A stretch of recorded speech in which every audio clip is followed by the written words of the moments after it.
As matriarch, Nala must watch this contest closely. One of her sisters is in season, and 2 males want her. Nala's wisdom will be put to the test.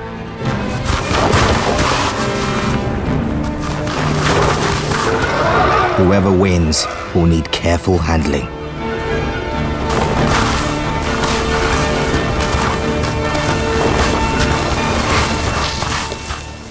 The victor now has to win over Nala.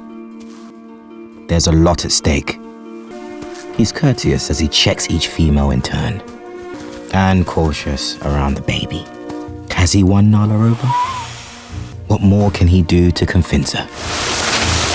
It's no ordinary tree. The prize leaves have healing powers. Having made a good impression, the male gets what he came for.